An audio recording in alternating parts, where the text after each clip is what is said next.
Bismillahirrahmanirrahim. Assalamualaikum warahmatullahi wabarakatuh. Perkenalkan, nama saya Sri Ayula Ari, Sarjana Pendidikan Magister Pendidikan. Saya merupakan dosen di program studi Pendidikan Islam Anak Usia Dini, Fakultas Agama Islam Universitas Muhammadiyah Lombok. Saya menjadi dosen sejak tahun 2017. Sejak menjadi dosen, saya dipercaya untuk mengampu mata kuliah praktikum pengembangan alat permainan edukatif. Kemudian, saya juga aktif dalam kegiatan penelitian dan penelitian. Demikianlah perkenalan singkat dari saya. Selanjutnya, saya akan menjelaskan deskripsi mata kuliah yang saya ampu pada saat ini, yaitu mata kuliah praktikum pengembangan. Mata kuliah ini diajarkan pada mahasiswa semester 4 dan mata kuliah ini mempelajari tentang konsep alat permainan edukatif dan media pembelajaran untuk anak usia dini, pengelolaan dan penggunaan alat permainan edukatif, jenis-jenis alat permainan edukatif indoor dan outdoor, serta merancang dan mengembangkan alat permainan edukatif. Adapun kemampuan yang diharapkan pada mata kuliah ini adalah mahasiswa mampu menjelaskan, menciptakan, dan mengembangkan alat permainan edukatif. Sistem pembelajaran dilakukan secara daring, akan tetapi untuk kegiatan praktikum, saya menggunakan sistem pembelajaran secara luring, di mana saya secara langsung bertatap muka dengan mahasiswa untuk melaksanakan praktik, merancang alat permainan edukatif, atau mengembangkan alat permainan edukatif yang sudah ada. Metode pembelajaran yang saya gunakan yaitu metode cooperative learning. Metode ini dapat membantu mahasiswa agar tetap aktif dalam proses perkuliahan. Kemudian, sistem penilaian yang saya gunakan adalah secara objektif dengan menggunakan beberapa indikator penilaian. Di antaranya, indikator kehadiran 40%, tugas 15%, praktikum 30%, dan ujian akhir semester 15%. Demikianlah perkenalan diri dari saya dan gambaran tentang mata kuliah yang saya ampu. Lebih dan kurangnya saya mohon maaf. Assalamualaikum warahmatullahi wabarakatuh. Bismillahirrahmanirrahim. Assalamualaikum warahmatullahi wabarakatuh. Waalaikumsalam warahmatullahi wabarakatuh. Alhamdulillah, puji syukur kita panjatkan kehadirat Allah Subhanahu wa Ta'ala, yang mana pada hari ini kita masih diberikan kesehatan dan kesempatan untuk melaksanakan perkuliahan mata kuliah praktikum pengembangan AP. Baik, selanjutnya hari ini kita masuk pada pertemuan pertama. Sebelum kita masuk pada materi, tentunya kita akan melaksanakan kontrak perkuliahan, ya. Nah, adapun kontrak perkuliahan yang Ibu sudah susun, ya, dapat teman-teman lihat pada PowerPoint yang akan Ibu bagikan. Apakah teman-teman sudah bisa melihat? Sudah, Ibu. Di sini pada slide kedua ada identitas dari saya, ya, sebagai dosen. Jadi nama saya, ya, sebelum kita masuk pada pemaparan materi, kita kenalan dulu, ya. Tak kenal maka tak sayang. Nah, ini di sini identitasnya Ibu, ya. Nama Sri Ayula Ali, Sarjana Pendidikan Magister Pendidikan. Tempat tanggal lahir Jabakti 10 Februari 1989, kemudian bekerja pada program studi Pendidikan Islam Anak Usia Dini, Fakultas Agama Islam dan Universitas Muhammadiyah Lubuk, ya. Kemudian kontak HP bisa dilihat di sini, ya. Nah, adapun email yang aktif, ya, yang biasanya Ibu pakai pada saat pengiriman tugas atau menerima tugas itu ada di sini, yaitu ayulaali1089@gmail.com. Kemudian sosial media. Nah, sosial media itu ada 4 ya yang saya gunakan. Jadi Facebook itu Ayula Ali. Mungkin teman-teman bisa add ya Facebooknya Ibu. Kemudian Instagram Ayula Ali, Twitter Ayula Ali, dan YouTube Ayula Ali. Nanti YouTube-nya Ibu bisa di-subscribe juga. Oke. Selanjutnya kita masuk pada kontrak perkuliahan. Nah, dalam kontrak perkuliahan ya untuk mata kuliah praktikum pengembangan AP ada 4 unsur yang Ibu masukkan ya. Jadi yang pertama itu kehadiran. Kehadiran itu Ibu beri bobot 40%. Nah, 40% ini kehadiran itu yang paling tinggi ya untuk mata kuliah praktikum pengembangan AP. Nah, teman-teman, kalau misalkan dalam 4 bobot ini ada misalkan yang kurang ya, misalkan begini ya, ada teman-teman yang rajin hadir, setiap pertemuan, kita kan ada 16 kali pertemuan. Misalkan dari pertemuan 1 sampai pertemuan ke-14, teman-teman hadir terus, kemudian ikut praktikum, kemudian tugas di store gitu. Setiap Ibu berikan tugas, teman-teman aktif ya. Kemudian dan ikut melaksanakan ujian akhir semester, insya Allah nilainya aman gitu. Nah, tetapi jika ada teman yang jarang masuk ya, masuknya cuma 1-2 kali, tetapi dia ikut praktikum, nah itu Ibu tidak jamin ya, karena bobot yang paling tinggi itu ada pada kehadiran. Kemudian bobot kedua ada pada praktikum. Nah, nanti setelah kita melaksanakan perkuliahan atau presentasi secara teori ya,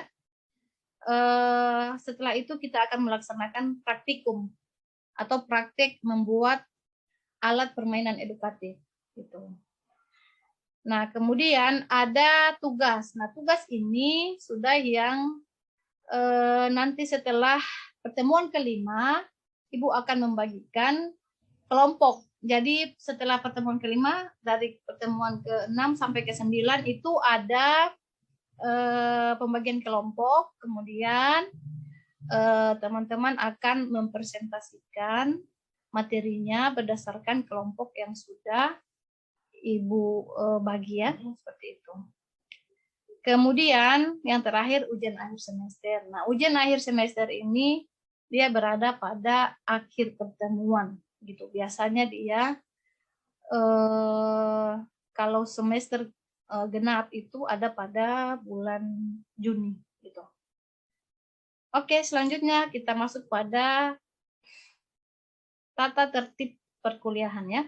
Nah, ini wajib diikuti oleh semua mahasiswa prodi PIAUD ya yang ada pada semester 4. Nah, yang pertama masuk kelas atau meeting room 5 menit sebelum perkuliahan dimulai. Jadi adapun teman-teman ya, jika ada 1-2 orang yang lambat masuk, misalkan sudah 20 menit Ibu masuk, kemudian dia baru join, nah itu tetap Ibu bisa persilakan untuk ikut perkuliahan, akan tetapi untuk absensi Ibu tulis keterangan tidak hadir gitu. Kemudian yang kedua, join Zoom meeting menggunakan nama lengkap. Nah, jadi nama-nama akun yang adik-adik gunakan ini harus menggunakan nama lengkap. Jangan pakai nama-nama samaran ya, supaya Ibu lebih mudah begitu dalam mengenal kalian. Gitu ya. Kemudian ketiga ya, mengaktifkan video selama perkuliahan berlangsung. Jadi tidak diperkenankan bagi adik-adik atau teman-teman untuk mematikan video selama Ibu memberikan materi. Gitu ya. Atau teman-teman lain dalam mempresentasikan materinya. Video harus on terus.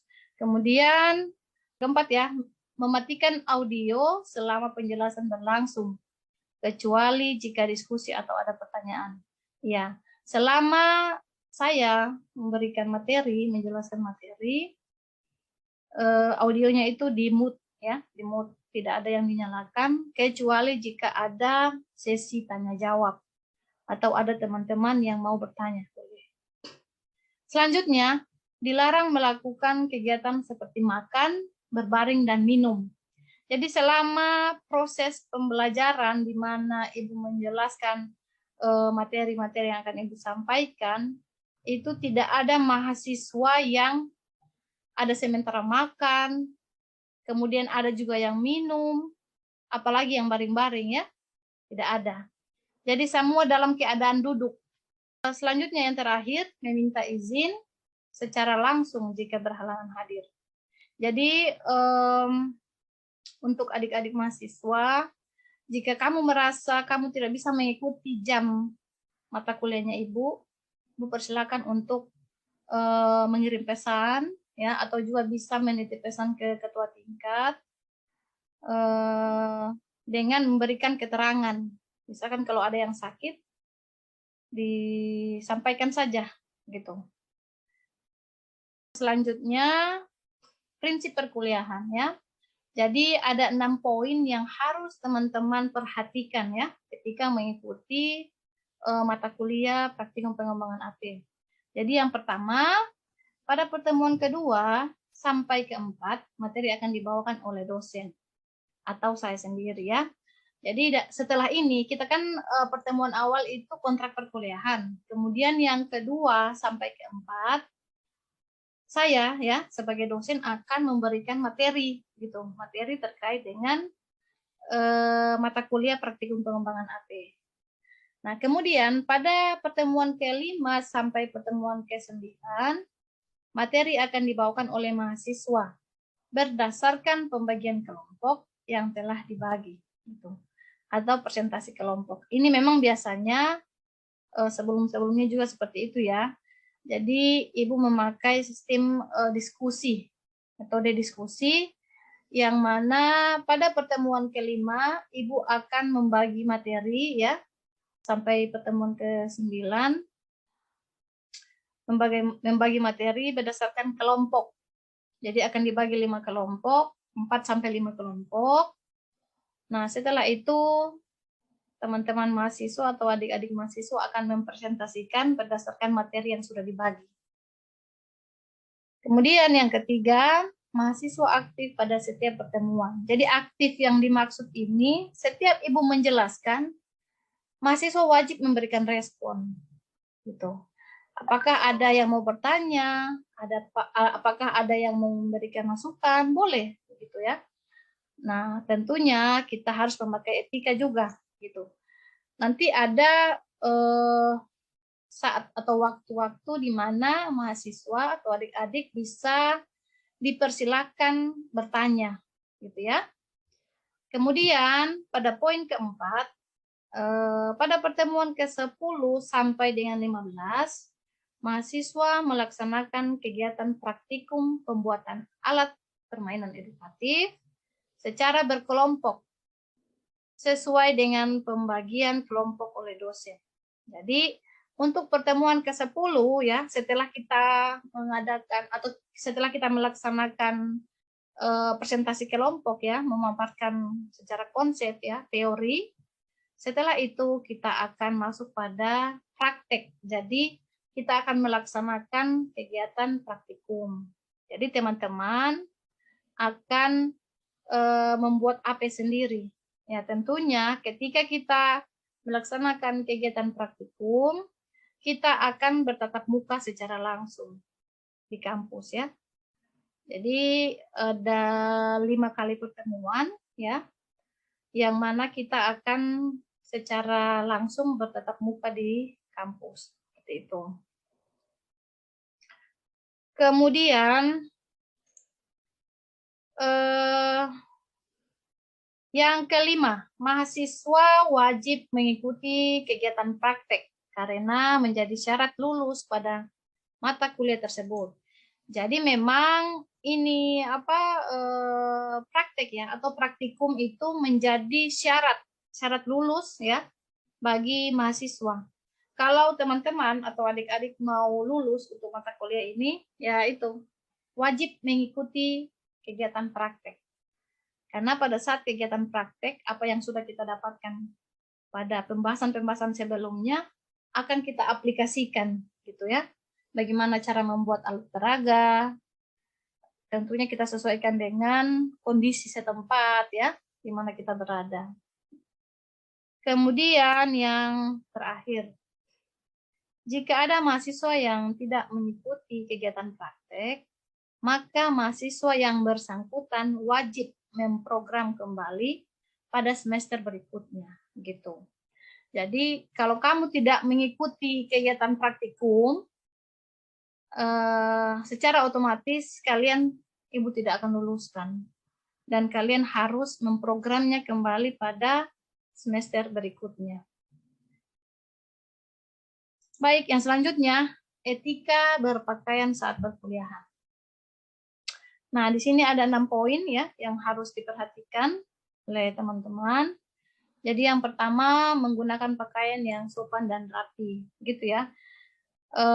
Saya rasa sudah jelas ya, karena kita adalah calon pendidik, ya tentunya kita harus belajar menggunakan pakaian yang sopan, gitu.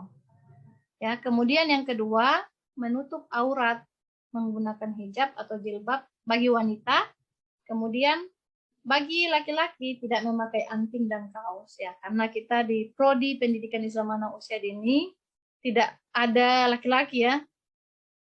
Untuk semester ini tidak ada laki-laki. Nah, wanitanya itu wajib menggunakan hijab ya. Karena kita juga basicnya ada di Fakultas Agama Islam ya. Seperti itu. Nah, yang ketiga, tidak menggunakan pakaian yang ketat. Jadi saya tidak perkenankan teman-teman menggunakan pakaian yang memperlihatkan lekuk tubuhnya. Gitu. Kemudian ya bisa juga pakai gamis ya. Sepatutnya lah kita itu memakai gamis, pakai rok ya, tidak memakai celana. Kemudian tidak memakai sendal. Nah, memang tidak memakai sendal. Selanjutnya tidak memakai celana jeans.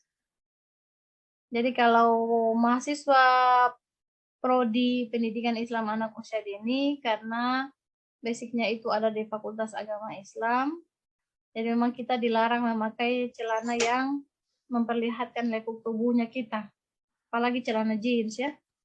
Yang terakhir, tidak merias diri. Nah, bagi adik-adik ya, kita apa adanya saja gitu. Jangan sampai kamu lebih merah, kamu pakai bibir merah, sampai lipstik lebih merah daripada ibu, gitu ya.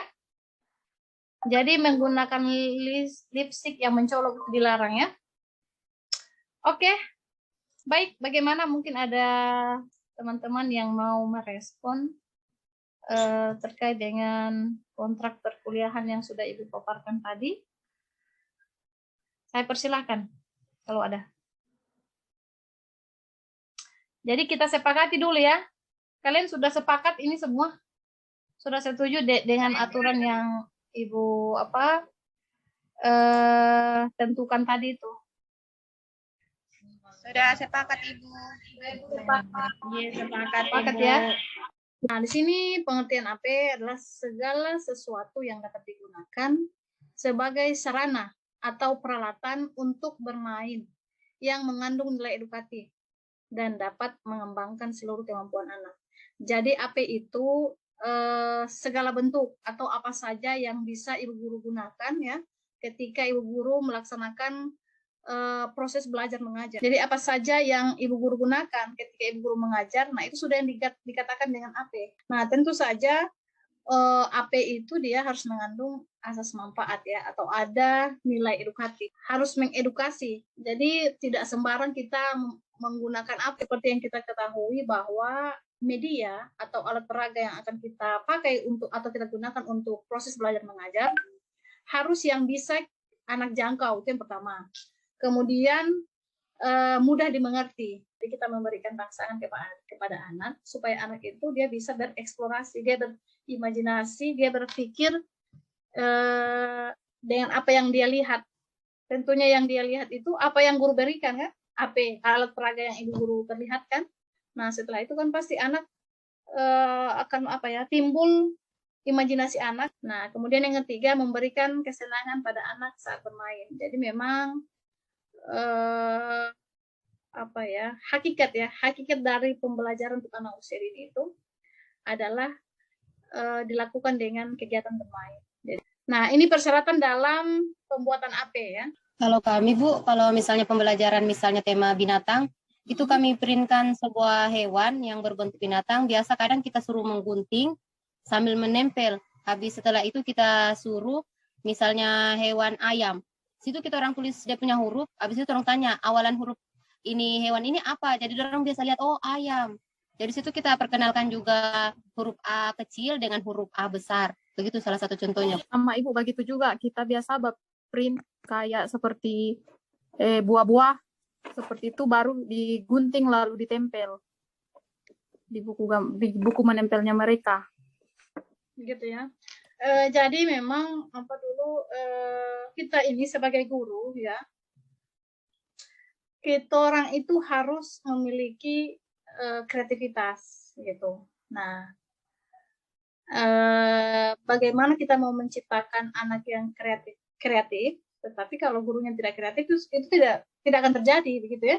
Jadi kita orang dulu, baru kita orang kasih ke anak-anak. Nah, untuk media atau model metode pembelajaran seperti itu,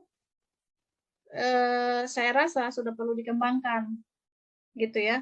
Jadi mungkin kemarin-kemarin ibu-ibu ya atau teman-teman masih memakai media seperti itu ya, atau alat peraga yang dia di print ditempel.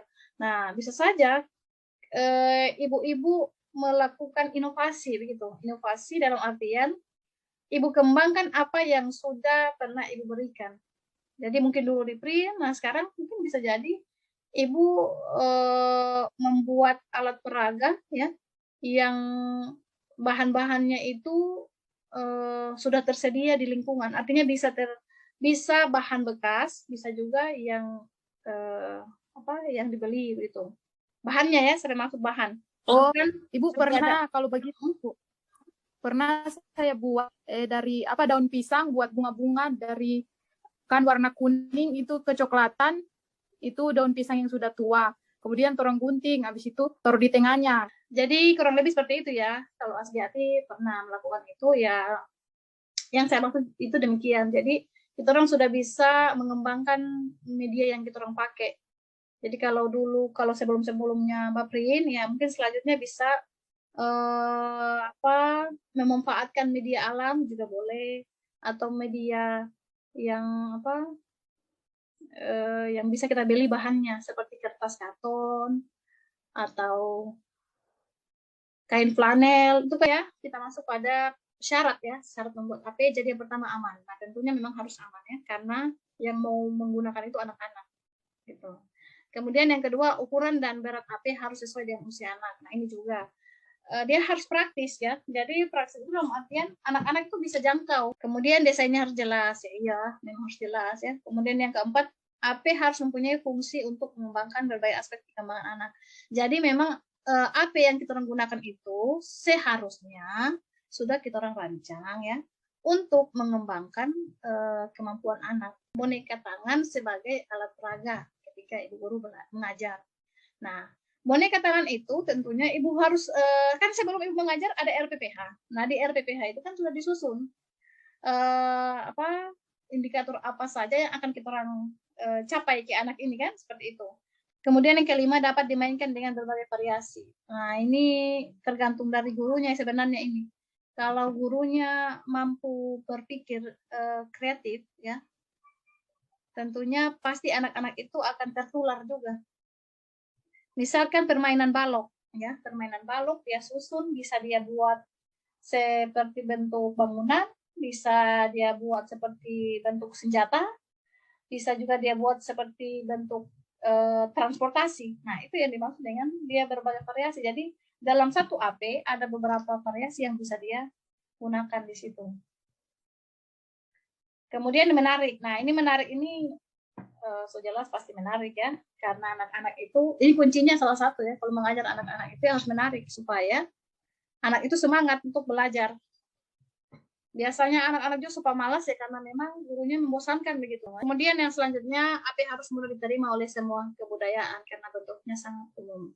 Ya, walaupun gurunya kreatif, biasa juga sekolahnya tidak mendukung gitu. Artinya gurunya mau suka bikin ini tapi biaya tidak ada, dananya nggak ada gitu. Nah, susah juga guru berkembang. Ya, jadi susah guru berkembang karena tidak didukung dengan dana ya. Gitu.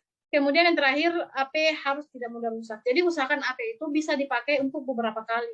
Jangan hanya satu kali selesai gitu, tidak. Usahakan kita pakai ya paling tidak lah selama seminggu itu kita masih bisa gunakan. Karena kan tema yang kita ajarkan itu dalam satu tema itu ada beberapa minggu ya. Ada yang mungkin 2 minggu, ada yang 3 minggu begitu. Tetapi masih dengan media yang sama, karena mengajar anak TK itu kan harus diulang-ulang, dia tidak bisa ini hari mengajar besok so yang lain lagi ya boleh karena dia susah mencerna ya, orang harus beberapa kali dulu kemudian kita pindah seperti itu. Selanjutnya, nah ini ya, ini contoh AP ya, contoh AP yang ada di sekolah. Contohnya ada boneka tangan, ada ini puzzle geometri begitu, jadi anak disuruh memasang bentuk ini geometri, tapi dia sudah dalam bentuk puzzle begitu. Jadi anak menghubungkan ya. Kemudian ada bola yang terbuat dari ini kain ya, kain. Baik, assalamualaikum warahmatullahi wabarakatuh.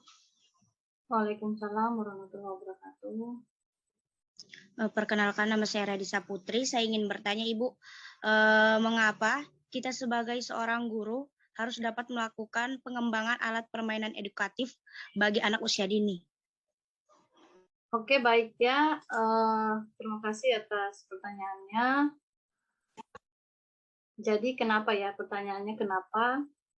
Karena kita sebagai seorang pendidik itu tentunya harus memiliki kreativitas ya. Menggunakan alat peraga atau media pembelajarannya itu masih dalam bentuk gambar atau poster. Sekarang ini itu sudah bisa dikembangkan. Assalamualaikum warahmatullahi wabarakatuh. Perkenalkan, kami dari kelompok 1 kelas A Prodi Pendidikan Islam Anak Usia Dini, Fakultas Agama Islam Universitas Muhammadiyah Bandar. Mata kuliah Praktikum Pengembangan AP. Dosen pengampu Ibu Sri Ayu Ali SPD MPD. Pada video kali ini kami akan membuat alat permainan edukatif tentang alfabet atau huruf. Selamat menyaksikan.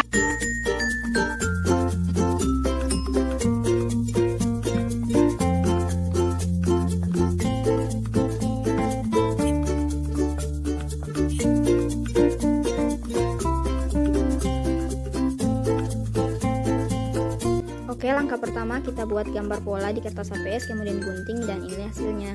Selanjutnya kita gambar di kain flanel mengikuti pola yang telah kita buat tadi. Jadi hasilnya seperti ini.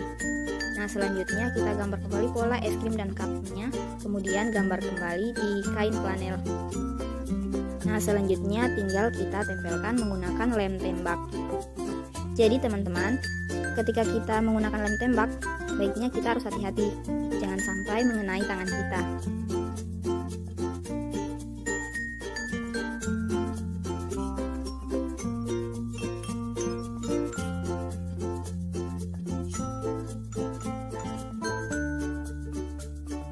Nah, setelah kita tempel, kita kasih stik es krim agar menyerupai es krim.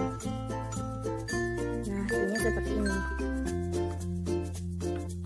Ini tinggal kita tempelkan pada styrofoam. Kemudian kita buat tulisan alfabet. Tinggal tempel kembali di styrofoam.